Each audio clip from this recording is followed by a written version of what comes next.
तो गरीब भाई ने दे डाला ऐसा शगुन कि बड़े बड़े अमीरों की भी आंखें फटी रह गईं। राजन और अमन दोनों एक ही मां की कोख से जन्मे थे, एक ही आंगन में खेले, एक साथ मां की कहानियां सुनी। लेकिन जिंदगी का सफर अजीब होता है। कभी कभी एक ही रास्ते पर चलने वाले दो इंसान बिल्कुल अलग मंजिल पर पहुंच जाते हैं। आज बड़ा भाई राजन सफलता की उस ऊंचाई पर खड़ा था जहां से उसे बाकी लोग चींटियों जैसे छोटे नजर आते थे। उसका बिजनेस चरम पर था। शहर के बड़े बड़े लोगों के साथ उसका उठना बैठना था। उसका घर कम और महल ज्यादा लगता था। विदेशी डिजाइनरों के कपड़े, बड़ी बड़ी पार्टियां और झूठी शान और शौकत। राजन की जिंदगी बस इन्हीं चीजों में सिमट कर रह गई थी। उसकी पत्नी रजनी भी उसी मिट्टी की बनी थी। रजनी के लिए इंसान की इज्जत उसके व्यवहार से नहीं, बल्कि उसकी गाड़ी की लंबाई और कपड़ों की कीमत से तय होती थी। दूसरी तरफ था छोटा भाई अमन। उसकी जिंदगी उस 3 पहिए वाले ऑटो में सिमटी हुई थी जिसे वो सुबह से शाम तक चलाता था। उसकी रोजी रोटी उसी ऑटो के भरोसे थी। उसके पास बैंक बैलेंस नहीं था, पर सुकून का वो खजाना था जिसे दुनिया की कोई दौलत नहीं खरीद सकती। किसी की भी मदद के लिए वो हमेशा तैयार रहता था। उसकी पत्नी आरती तो साक्षात अन्नपूर्णा का रूप थी। साधारण सूती साड़ी में भी उसकी सादगी ऐसी चमकती थी कि महंगे गहनों की चमक भी फीकी पड़ जाए। उस छोटे से घर में गरीबी जरूर थी, पर दरिद्रता नहीं थी। अभाव था, पर असंतोष नहीं था।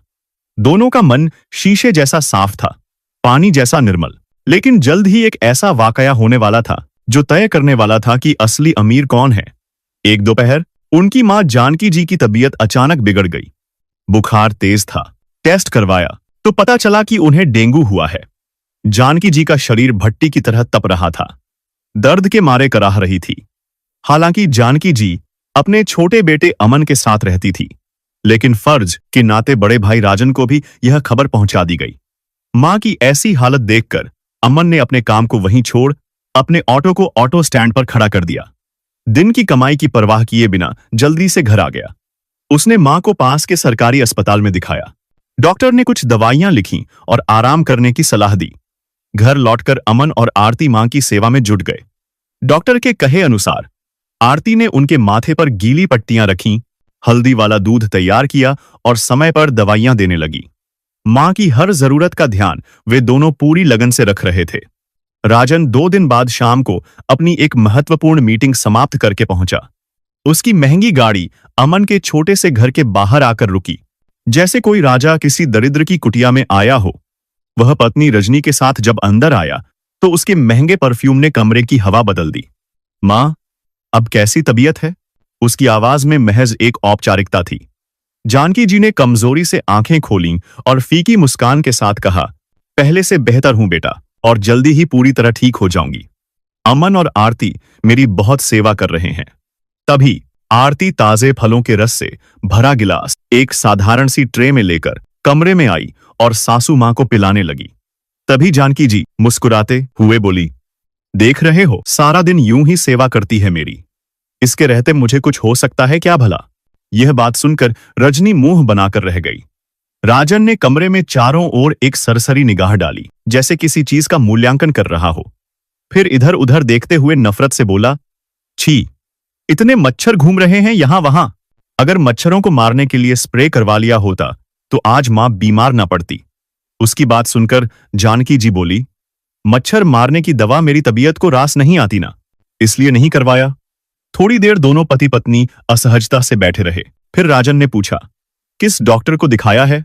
अमन ने सहजता से कहा, भैया, वो पास के सरकारी अस्पताल के डॉक्टर को दिखाया है। इलाज अच्छा चल रहा है, तबीयत में सुधार है। क्या सरकारी अस्पताल? राजन ऐसे चौंका जैसे अमन ने कोई गुनाह कर दिया हो। वह तमतमाकर खड़ा हो गया। तुम्हारी अक्ल तो ठीक है? मेरी मां और सरकारी अस्पताल? उसकी भौहें तन गईं। तुम्हारी हिम्मत कैसे हुई मां को सरकारी अस्पताल ले जाने की? क्या वहां ढंग का इलाज होता है? वहां तो लोग बस मौत का इंतजार करते हैं। अगर पैसों की कमी थी तो मुझसे मांग लिए होते।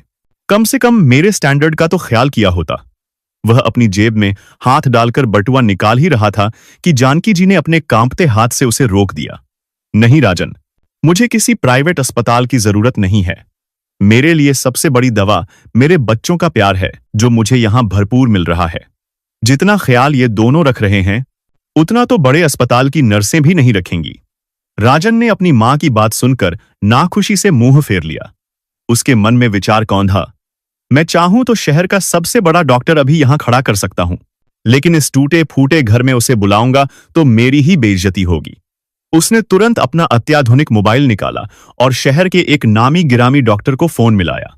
फोन पर उसने मां की स्थिति का संक्षिप्त विवरण दिया और फिर कॉल काटकर एक विशेषज्ञ की तरह बोला, डॉक्टर ने कहा है कि इन्हें नारियल पानी और बकरी का दूध पिलाओ, इससे प्लेटलेट्स तेजी से बढ़ेंगे।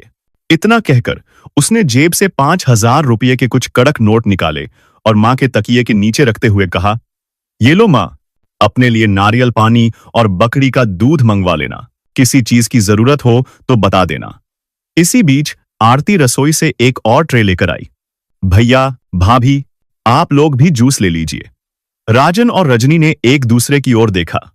उनके चेहरे पर एक अजीब सी घृणा का भाव था। उन्होंने बिना गिलास को छुए कहा, नहीं, हमें इच्छा नहीं है। चलो भी, देर हो रही है हमें, हमारी शाम की फ्लाइट है। रजनी ने अपनी महंगी घड़ी देखते हुए कहा।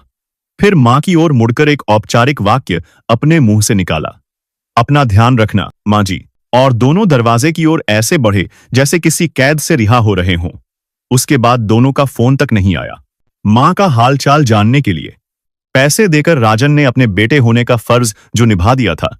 जानकी जी के मन में अपने बड़े बेटे और बहू की यह निष्ठुरता चुभ गई, लेकिन अमन और आरती की निस्वार्थ सेवा ने जानकी जी के घायल मन पर मरहम का काम किया था।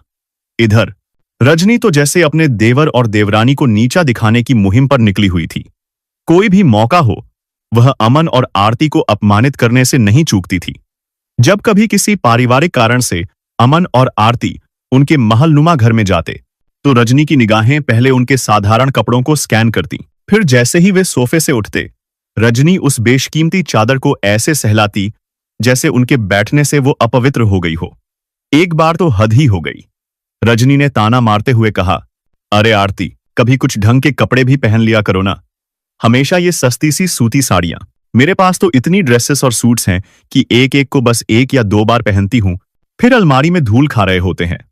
बताओ तो, चाहिए हो तो ले जाना। ऐसी ऐसी ड्रेसेस हैं जो शायद तुमने सपनों में भी न देखी हों। ये शब्द पिघले हुए शीशे की तरह अमन के कानों में उतर जाते। उसका खून खौल उठता, मगर वह घूंट पीकर रह जाता। वह अपनी गरीबी पर नहीं, बल्कि अपनी भाभी की छोटी सोच पर शर्मिंदा होता। जबकि आरती एक शांत मुस्कान के साथ जवाब देती, दीदी, भगवान ने हमें जितनी चादर दी है, हम उसी में पांव पसारते हैं और इसी में हम बहुत खुश हैं। रिश्तेदारी और समाज में तो राजन और रजनी का रुतबा आसमान पर था। हर कोई उनकी अमीरी के कसीदे पढ़ता रहता। यहां तक कि उनकी बहन अंजू भी सिर्फ अपने अमीर भाई पर जान छिड़कती थी। उसे मालूम था कि ससुराल में उसकी जो इज्जत है, वो राजन के पैसे और रुतबे की वजह से ही है। छोटे भाई को तो वो पूछती भी नहीं थी। और आखिरकार वो मौका आ ही गया जब रिश्तों की असली परख होनी थी। अंजू की इकलौती बेटी की शादी तय हो गई। अंजू और उसके पति खुद एक चमचमाता डिजाइनर कार्ड लेकर राजन के घर पहुंचे। घंटों बैठे, चाय नाश्ते का दौर चला और बड़े भाई भाभी को शादी में आने का भरपूर मनुहार से भरा न्योता दिया गया। वहीं अमन के घर एक नौकर के हाथ कार्ड भिजवा दिया और औपचारिकता निभा दी। अंजू ने अपनी मां जानकी जी को फोन करके कहा, मां, आपको तो आना ही है। लेकिन उस पूरी बातचीत में उसने अपने छोटे भाई और भाभी का जिक्र तक नहीं किया। यह अपमान अमन और आरती के दिलों में चुभ रहा था, पर दोनों ने खामोशी से उसे सह लिया। शादी का दिन नजदीक आने लगा। जानकी जी का दिल अपने छोटे बेटे की माली हालत और समाज में उसके संभावित अपमान की सोचकर बैठा जा रहा था। एक दिन उन्होंने हिम्मत जुटाकर राजन से कहा, बेटा राजन, तू शगुन में बहुत ज्यादा पैसे मत देना, बस उतना ही देना कि तेरा छोटा भाई भी तेरी बराबरी कर सके। समाज में उसकी भी थोड़ी इज्जत रह जाएगी। मां की यह बात सुनकर राजन और रजनी जोर से हंस पड़े, जैसे जानकी जी ने कोई मजाक सुना दिया हो। रजनी ने अपने व्यंग्य बाण चलाते हुए कहा, अरे मां जी, हम तो अपनी हैसियत के हिसाब से ही देंगे ना, इसमें अमन की बराबरी कहां से आ गई? वो एक मामूली सा ऑटो ड्राइवर है, हमारा इतना बड़ा बिजनेस। अरे, हम तो पूरे 51,000 रुपये देंगे, एक पैसा कम नहीं। समाज में हमारी भी तो कोई इज्जत है ना, एक रुतबा है। राजन ने भी तुरंत अपनी पत्नी की हां में हां मिलाई। वो तो जैसे इसी मौके का इंतजार कर रहा था जहां वो अपनी अमीरी का खुलकर प्रदर्शन कर सके और अपने छोटे भाई को उसकी औकात दिखा सके। मां का दिल टूटकर चकनाचूर हो गया। इधर अमन भी चिंता के समंदर में डूब रहा था। वो भी अपनी लाडली भांजी की शादी में दिल खोलकर खर्च